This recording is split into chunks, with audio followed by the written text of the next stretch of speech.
के दौरान भू कानून को लेकर क्या परिकल्पना थी हैरी जी? देखिए, हमको थोड़ा और पीछे जाना पड़ेगा।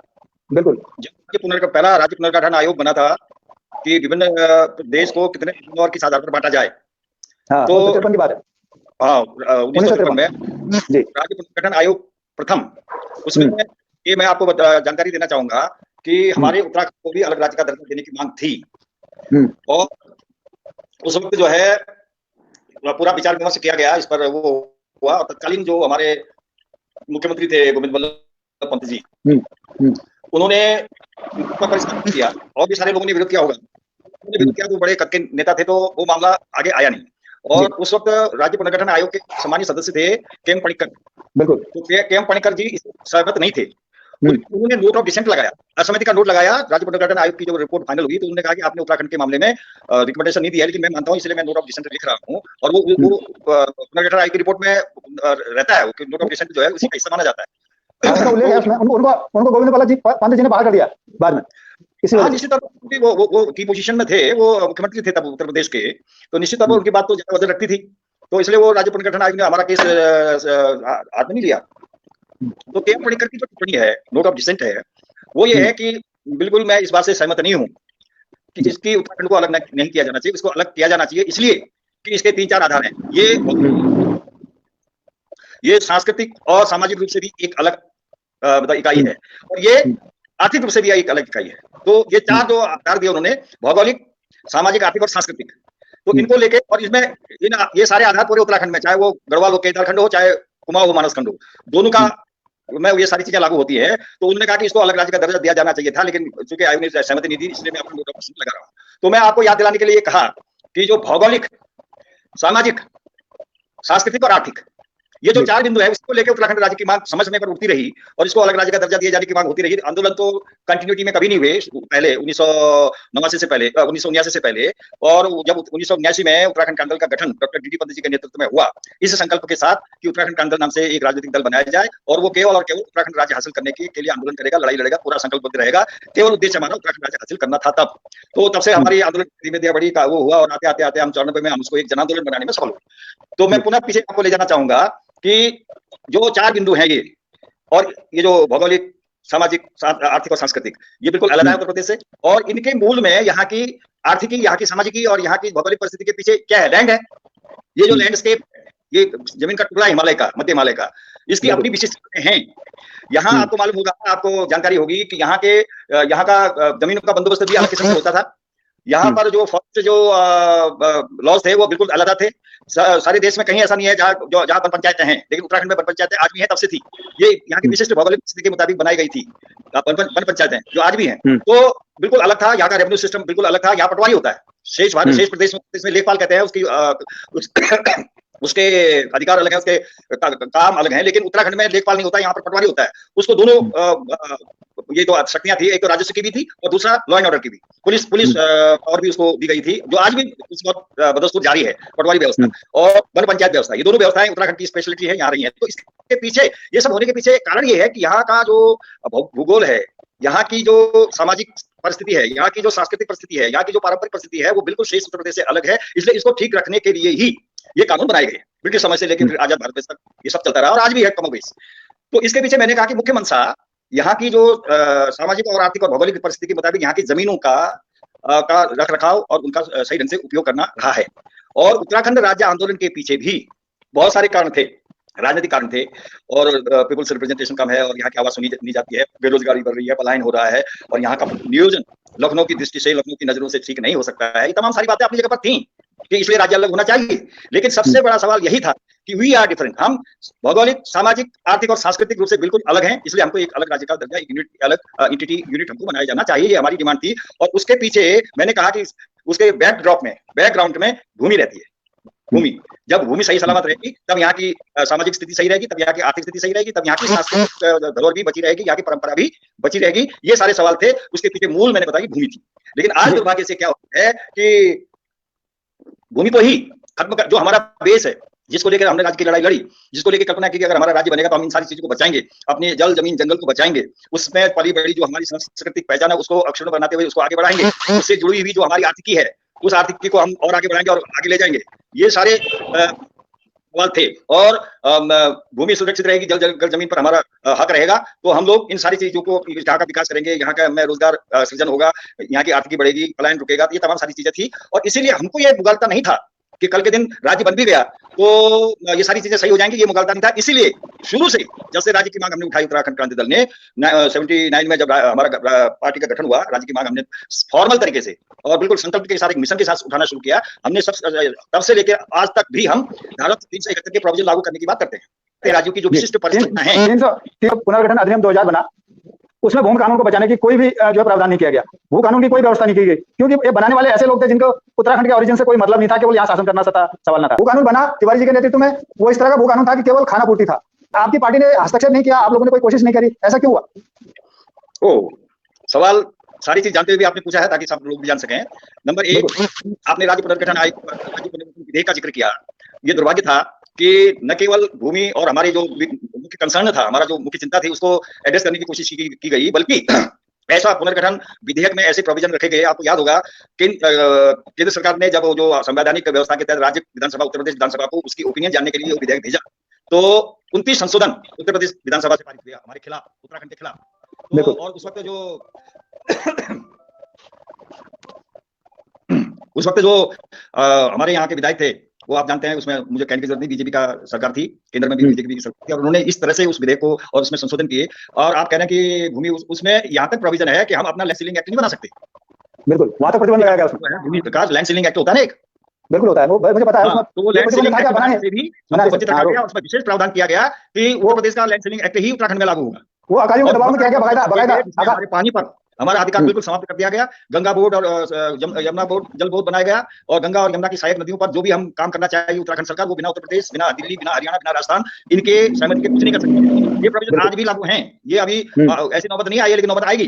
तो हमको तो एक किस्म से बांध के ऐसा रखा कि हम लोग जो है उपनिवेश हैं उत्तर प्रदेश के, और जो ये जो राज्य हैं जिनको हम पानी देते हैं, जो हमारे ऊपर निर्भर है, उनका हमको एक किस्म का उपनिवेश बना के रखा कि हम हिलडुल नहीं सकते बिना उनकी सहमति के। जैसा वो चाहेंगे वैसा करेंगे, हम अपनी ओर से कुछ नहीं कर सकते। तो ये अन्याय हुआ हमारे साथ, और इस बात को लेके हमने राज्य का विधेयक, जो राज्य गठन का विधेयक लोकसभा में पारित हुआ, फिर राज्यसभा में पारित हुआ, उसके फौरन बाद हमने 1 महीने की पूरी उत्तराखंड में यात्रा निकाली उत्तराखंड क्रांति दल ने। हमने कहा कि ये है हमारा उत्तराखंड राज्य बना के इन्होंने दिया है, ये हमारा उत्तराखंड राज्य नहीं है, ये तो पता नहीं किसका, उत्तर प्रदेश का है, हरियाणा का है, राजस्थान का है, दिल्ली का है, हमारा नहीं है।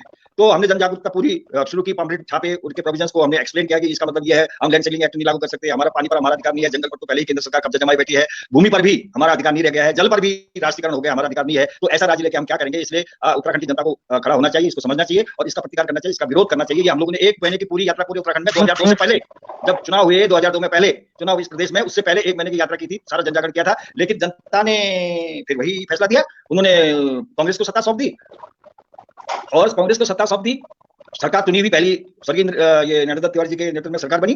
तो हमने फिर भी अपनी मांगों को, चाहे वो सदन में हो चाहे सड़क में हो, हमने हमेशा इस मांग को उठाया कि यहाँ की भूमि को संरक्षित किया जाए। धारा 371 जिस पर आप चर्चा करेंगे बाद में कह रहे हैं, उस पर कानून बनाया जाए, और यहाँ पर अंधाधुंध जो माफियागिरी भूमि खरीद फरोख्त में हो रही है, उसको तुरंत रोक लगाई जाए। ये हम लोग ने काफी आंदोलन भी किया। उसके बाद पूर्ति करी, उसके बाद खंडूरी जी की सरकार आई बीजेपी की, और उन्होंने कहा कि नहीं, हम इसे टाइट करते हैं, इसे जो है टाइट भू कानून लाते हैं, और उन्होंने कोशिश करी 500 मीटर की जो वरीयता थी उसे कम करके उन्होंने 250 मीटर किया। इस सरकार में आपकी पार्टी के प्रतिनिधि के तौर पर दिवाकर भट्ट जी भी शामिल थे, मंत्री के तौर पर।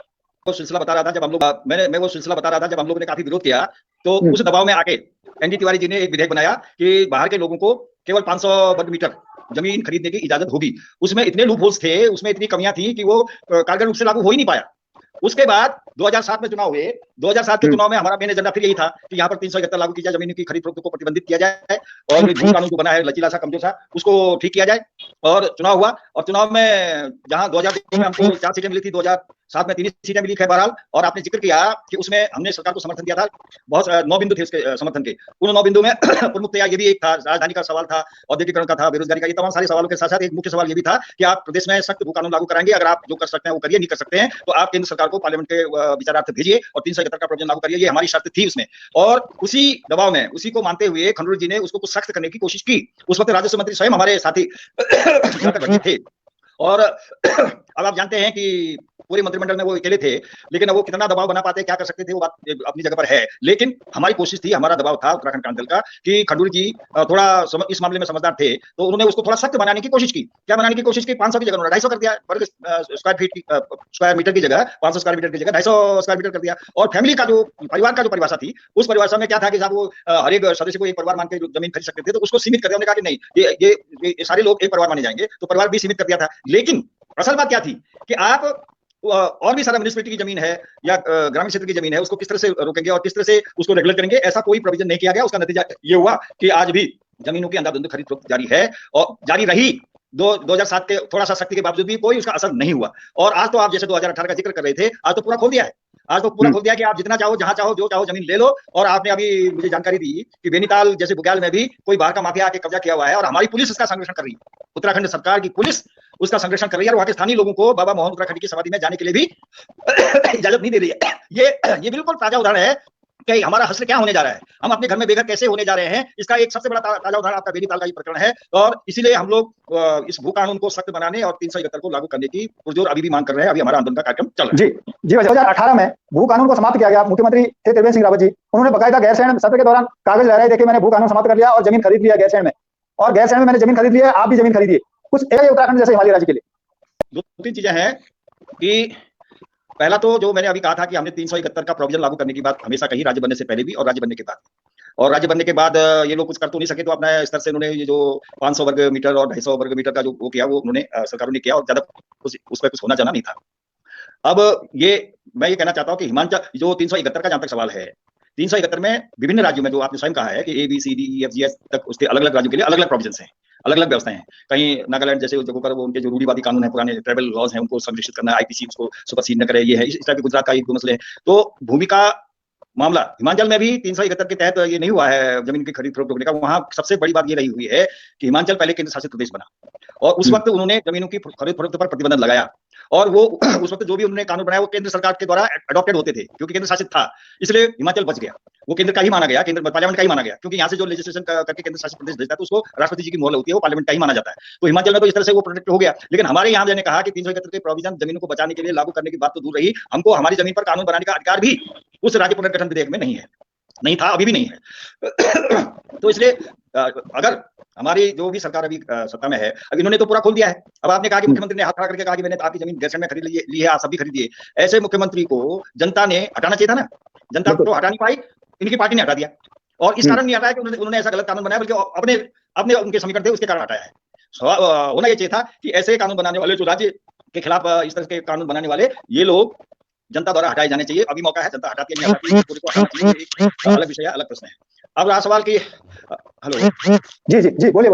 हाँ बिल्कुल साहब, आवाज आ रही है, बोलिए। ये जो अभी एक हमारे महेंद्र भाई ने सवाल किया है कि ये जो बेनाम जमीन है उसको एक सुप्रीम कोर्ट के आदेश पर, ये केस था कोई, जिसको लेके हमारा जो बेनाम भूमि है, जो हमारा गोचर है, पनघट है और सिलसिला है, ये तमाम सारी जो कैटेगरीज हमारी जो नॉन फॉरेस्ट है लेकिन नॉन एग्रीकल्चरल है, ना एग्रीकल्चरल है ना फॉरेस्ट है, तो उसको भी उन्होंने फॉरेस्ट में ले लिया था। माने हमारे पास कुछ नहीं बचा था। तो उसके लिए हम लोगों ने रिट पिटीशन दायर की और राज्य बनने से पहले ही ये मामला आ गया था। तो 1993 और 90 का कोई केस है, तो उसको लेके हम लोगों ने रिट पिटीशन दायर की। सुप्रीम कोर्ट ने कहा, हम तो गए सुप्रीम कोर्ट, लेकिन सुप्रीम कोर्ट ने हमको पार्टी नहीं बनाया। इसलिए नहीं बनाया, उसने कहा कि आप अपने प्रदेश सरकार के माध्यम से आइए, आप प्रदेश सरकार के साथ पार्टी बनिए, हम आपको अलग से पार्टी नहीं बनाएंगे। इस तरह से तो हमारे हजारों पिटीशन आ जाएंगी। हमने फिर उत्तर प्रदेश सरकार को, तत्कालीन मुलायम सिंह सरकार थी, उसको अप्रोच किया। हमने कहा कि हमारी इस मांग को, कि हमारे गोचर बनकर हमारा तमाम बेनाम भूमि फॉरेस्ट घोषित हो गई है, ये तो हमको बिल्कुल घर के अंदर कैद रखने का आदेश है, तो इसको आप करिए। तो उत्तर प्रदेश सरकार ने क्यों ध्यान देना था, आंदोलन हो गया था, हम तो दुश्मन हो गए थे। तो उत्तर प्रदेश सरकार ने हमको अपने साथ पार्टी नहीं बनाया और वो मामला ऐसे ही लटका रहा। और कालांतर में, अब ये बात सही है कि जहां पर जब ये दिवाकर भट्ट जी उसमें कैबिनेट मिनिस्टर थे हमारे राजस्व के, इन लोगों ने प्रयास करके बहुत सारी भूमि जो बेनाम थी, जो हमारी राज्य सरकार की थी और जिसको उसने ले लिया था, उसको राज्य सरकार ने वापस लेने का प्रोविजन किया और बहुत सारी लैंड हमारी इसमें बची है। लेकिन वो पर्याप्त नहीं है, वो पूरा समाधान नहीं करती है। कोशिश हुई, कुछ जमीन हमको मिल गई है। और फिर दूसरा, जो इसके अलावा क्या होना चाहिए था, 2006 में वनाधिकार कानून पारित हुआ पार्लियामेंट से, जो 2006 में वनाधिकार कानून पारित हुआ है पार्लियामेंट से। उसमें ये प्रोविजन है कि जो जंगल से जुड़े हुए हकूक के सवाल हैं, जो जनता उस पर निर्भर है, उसको उसका हक दिया जाना चाहिए, उस जमीन का हक दिया जाना चाहिए, उससे उसको कारोबार करने या जो भी उनकी आजीविका चलाने का वो हक दिया जाना चाहिए, ये पार्लियामेंट ने कहा है। लेकिन न तो 2007 में भुवनचंद्र खंडूरी की सरकार ने और न आज उस वन अधिकार कानून को अपने हमारे यहाँ उत्तराखंड में लागू किया है। अगर यही कर दें, यही कर दें, एक तरफ तो आप यहाँ की जमीन को भूमाफियाओं को खुलेआम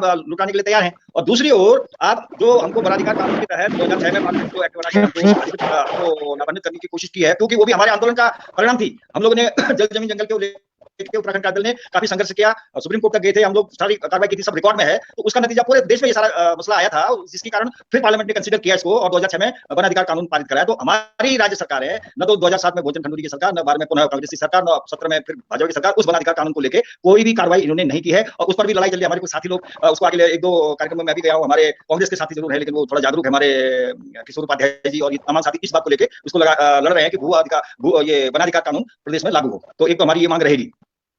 दूसरी, जो जहां तक धारा 371 के तहत जमीन की खरीद फरोख्त पर प्रतिबंध लगाने का सवाल है, इस पर हमने काफी डिबेट पार्लियामेंट में, विधानसभा में भी की है, और हमने और जगह भी की है। हम केवल ये चाहते हैं, देखिए मैं इसमें स्पष्ट कर दूं आपको कि जो भी जमीन यहाँ का बाहर का व्यक्ति यहाँ खरीदे, पहले तो उसको खरीदने की बिल्कुल इजाजत नहीं होनी चाहिए। सबसे बड़ा सवाल हमारा ये है जी। और फिर अगर उस पूरी तरह से सरकार की इजाजत के बिना वो न खरीदा जाए, जो भी तय करना है वो सरकार के स्तर पर हो। आज तो सवाल ये भी आ रहा है शंकर भाटिया जी, हम लोगों ने ये मांग की थी कि बिना सरकार की इजाजत के बाहर के किसी व्यक्ति को जमीन की खरीद फरोख्त का अधिकार न हो, बिना सरकार की इजाजत के। आज हम इस बात को सोचने पर मजबूर हैं कि सरकार की इजाजत मिलना तो बहुत आसान हो गया, पूरी सरकार तो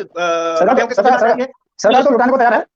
कि अगर हम ये प्रोविजन करवाते हैं कि ठीक केवल सरकारी अनुमति से ही खरीद फरोख्त कर सकता है बाहर का आदमी, तो उसमें भी हमारे लुटने के पूरे अवसर हैं, क्योंकि सरकारें बिकी हुई हैं माफियाओं के हाथ, सरकार बनती ही माफियाओं के पैसे से है, तो वो सरकार हमारे यहाँ के जनता की हित की बात नहीं कर सकती है। इसलिए हम आज ये मांग कर रहे हैं कि बिल्कुल ही नहीं, एकदम ब्लैंकेट बैन लगना चाहिए, बिल्कुल पूरी तरह से यहाँ की जमीन की खरीद फरोख्त को प्रतिबंधित किया जाना चाहिए। और इसके लिए अगर पार्लियामेंट में कानून बनाना है तो उत्तराखंड की सरकार 371 पर जमीनों की खरीद फरोख्त को पूरी तरह से प्रतिबंधित करने का प्रस्ताव बनाकर पार्लियामेंट को भेजे, भारत सरकार को भेजे, और पार्लियामेंट इसको कानून को पारित करे, तभी इसका समाधान हो सकता है। और इसके लिए हमारी उत्तराखंड की जनता को एक बहुत बड़ा आंदोलन करने की जरूरत होगी, और भाजपा बनके, कांग्रेसी बनके या ये सब तमाम सारी चीजें करके ये होने वाला नहीं है। हम और आप कहते रहेंगे, हम तो लड़ेंगे, हम आज भी लड़ेंगे, हमें कोई ऐसी दिक्कत नहीं है, लेकिन सवाल ये है कि आम जनता इसको समझे और इसको बचाने के लिए, खुद को बचाने के लिए, यहाँ की मिट्टी को बचाने के लिए, यहाँ की जमीन को, यहाँ की जड़ों को बचाने के लिए आगे आए। मेरी अपील है, ये साधारण बात नहीं है, ये माफियाओं का पूरा शिकंजा है, सरकार माफियाओं की से चल रही है,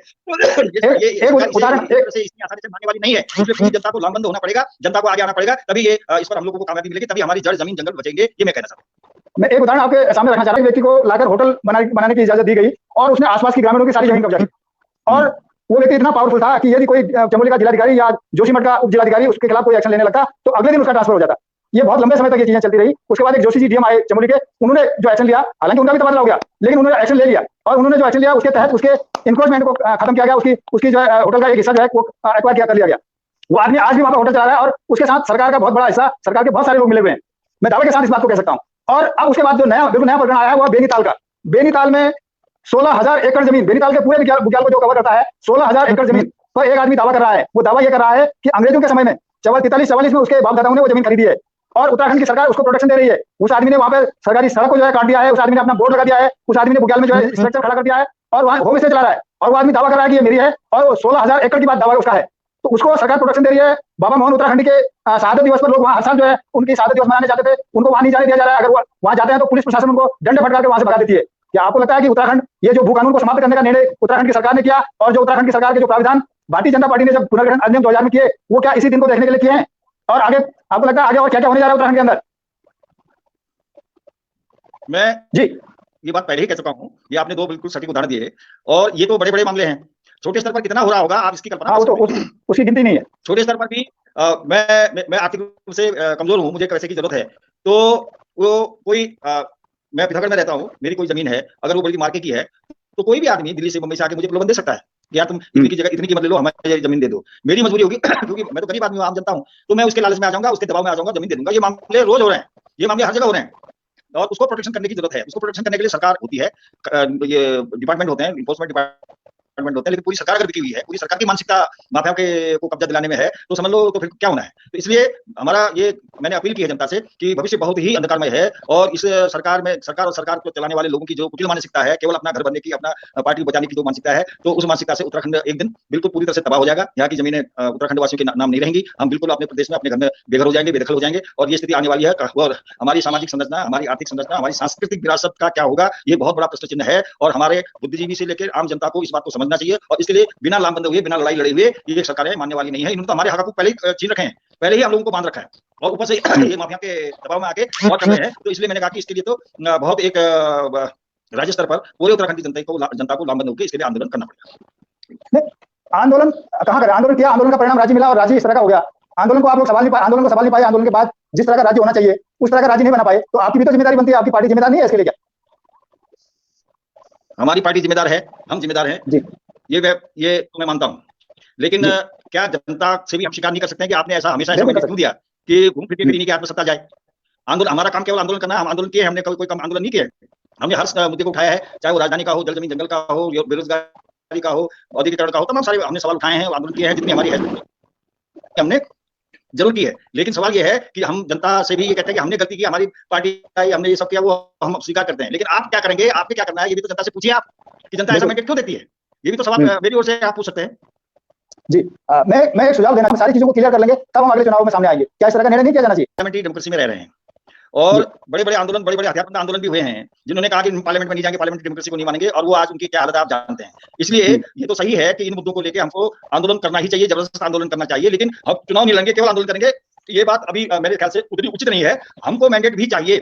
मैंडेट चुनाव में जाएंगे तो जनता का रुझान, जनता की सहमति असहमति पता चलती है। इसलिए उसको मैं खारिज नहीं करता कि चुनाव में जाना चाहिए नहीं जाना चाहिए, चुनाव में जरूर जाना चाहिए। लेकिन यह है कि आंदोलन भी साथ साथ बिल्कुल प्रखरता से इन मुद्दों को लेकर होना चाहिए। इस बात को मैं सहमत हूँ और यही कोशिश हम लोग फिर कर रहे हैं।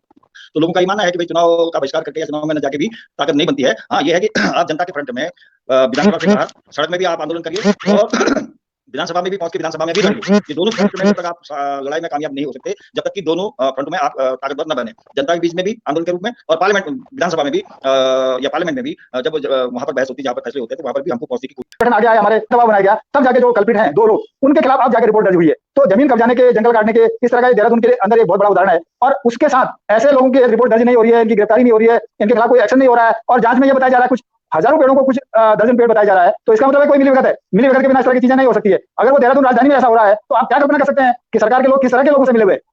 वो मैंने पहले ही आपसे कहा, जब 371 के प्रोविजन का जिक्र हो रहा था, तो मैंने कहा था कि पहले ये धारणा थी कि जमीन खरीदने की बहुत सीमित इजाजत मिले, केवल और केवल सरकार की इजाजत के बाद। अब हम ये सोच रहे हैं कि जो सरकार का जो हाल है, जो आपने उदाहरण दिए हैं, और ऐसे हजारों मामले हर जगह गांव में और खासतौर पर उन जगहों पर है जहां पर जो लोग आना चाहते हैं। तो जब इस तरह की सरकारें हैं जो अपने जमीन को बचा नहीं पा रही है, अपने लोगों की सुरक्षा नहीं कर पा रही है, बल्कि माफियाओं को पुलिस का प्रोटेक्शन दे रही है, एफआईआर दर्ज नहीं कर रही है, तो इसका मतलब सीधा सीधा यह है कि ऐसी सरकारें आती हैं तो उन सरकारों की इजाजत का भी क्या हम सही मानेंगे कि वो जनहित में होंगी? इसलिए हमने ये कहा है कि पूरी तरह से प्रतिबंधित होना चाहिए जमीन की खरीद फरोख्त को। उसके लिए पार्लियामेंट में कानून बनाना पड़ेगा। राज्य सरकार के कानून से राज्य सरकार भी बना सकती है, कोई दो राय नहीं। और इसके साथ मैं एक और मुद्दा आपके संज्ञान में लाना चाहता हूं कि अब यहाँ एक मूल निवास का भी एक प्रश्न है। मूल निवासी कब से, इस प्रदेश के मूल निवासी कब से माने जाएंगे, किस सन से माने जाएंगे, ये बहुत बड़ा सवाल है। मोटे तौर पर जब राज्य पुनर्गठन आयोग बना, उसने राज्य बनाए, और राज्य बनाने के साथ ही उस जब से, और संविधान जब से लागू हुआ, तो जो जिस प्रदेश में है, जो जिस प्रदेश की मूल जातियां, उसी प्रदेश की मूल जातियां मानी जाएंगी। ये मोटा मोटा हिसाब है। लेकिन अभी असम में क्या हुआ कि तमाम सारे घुसपैठिए आ गए। केवल बांग्लादेशी घुसपैठिए ही नहीं थे, आसपास के राज्य के लोग भी आए, और वहां की जो मूल जातियां थी, वहां की जो मूल संस्कृति थी, वहां की उनकी जमीनों में कब्जा हो गया, और वो एक किस्म से बेघर होने की कगार पर आए। तो वहां पर असम गण संग्राम परिषद और असम छात्र संघ ने आंदोलन किया, और एक समझौता हुआ कि 1971 को कट ऑफ डेट माना जाएगा। 1971 से पहले जो आ गए, ठीक है, वो यहाँ के नागरिक मूल निवासी माने जाएंगे, और 1971 के बाद जो आए हैं उनको हम स्थायी निवासी, डोमिसाइल तो मानेंगे, लेकिन मूल निवासी नहीं मानेंगे, और उनको बाहर भेजने का काम करेंगे। ये असम अकॉर्ड की बात में कर रहा हूँ। ऐसे ही हमारे यहाँ हमने उसको बहुत सोच विचार करके उत्तराखंड काउंसिल ने उस कट ऑफ डेट को हमने 1980 माना है। 1980 तक जो यहाँ आ गए हैं वो ठीक है, यहाँ के मूल निवासी माने जाएंगे, लेकिन 1980 के बाद जो आए हैं उनको मूल निवासी न माना जाए। और यहीं से हमारे भू कानून की शक्ति और उसका सवाल भी शुरू होता है। इसलिए हमको इस डिमांड के साथ कि 371 के तहत ऐसी व्यवस्था की जाए, प्रावधान किया जाए संविधान में कि वो कोई भी आदमी यहाँ की जमीन ना खरीद सके बाहर का। तो बाहर का कौन होगा? जो 1980 के बाद यहाँ भी रह रहा है, वो भी बाहर का माना जाएगा उसको। और 1980 से पहले जो है वो उनको पूरा अधिकार है, वो मूल निवासी माने जाएंगे, लेकिन 1980 के बाद जो आए हैं वो यहाँ के मूल निवासी नहीं माने जाएंगे। ये सवाल भी बहुत बड़ा मौजूद सवाल है। मैं समझता हूँ कि इस पर भी हमारा तो बिल्कुल इसमें क्लियर स्टैंड है 1980 कट ऑफ डेट वाला। और मैं समझता हूँ आप जैसे बुद्धिजीवी लोग भी, आप जैसे जानकार लोग भी इस बात को जनता के बीच में रखें और जनता को जागरूक करने का काम करेंगे, मुझे ऐसी उम्मीद है। प्रावधान है, कड़े प्रावधान जब तक नहीं होंगे उसका कोई मतलब नहीं बनता है। और आप इस पे क्या कहेंगे? आखिरी क्या परिलक्षित होता है, क्या साबित होता है? पूरी की पूरी सरकार माफियाओं के शिकंजे में है। वो कुछ भी कर ले, जंगल काट ले, वो अवैध कब्जा कर ले, नैनीताल में 16,000 वर्ग एकड़ कम होता है तो उसमें कब्जा कर ले, उसको सरकार प्रोटेक्शन दे रही है। ओली में ये सारा चीज हो रहा है, विकासनगर में हो रहा है। ये तो आपके कुछ उदाहरण हैं जो बड़े बड़े हैं। मैंने कहा कि रोज बरोज ऐसे हजारों मामले हर जगह पर हो रहे हैं और लोग अपनी जमीन से बेदखल होते जा रहे हैं। तो उसको रोकने के लिए तुरंत राज्य सरकार को प्रभावी कानून बनाना चाहिए और प्रभावी उसका इंप्लीमेंटेशन करना चाहिए, नंबर 1। और नंबर 2, इसके पूर्ण समाधान के लिए राज्य में 371 अनुच्छेद 371 के तहत भूमि खरीद फरोख्त में प्रतिबंध लगाने के लिए प्रोविजन का प्रस्ताव राज्य सरकार पारित करे विधानसभा में, और केंद्र सरकार को भेजे, और केंद्र सरकार पार्लियामेंट से इसको पारित कराए। यही 2 सॉल्यूशन है। अब ये कैसे ये मानेंगे, इसके लिए फिर जन शक्ति की जरूरत है। या तो वोट की चोट से ये लोग मानेंगे या फिर जन आंदोलन से मानेंगे। और जन आंदोलन का कितना सम्मान वर्तमान सरकार कर रही है आप अच्छे तरह से जानते हैं।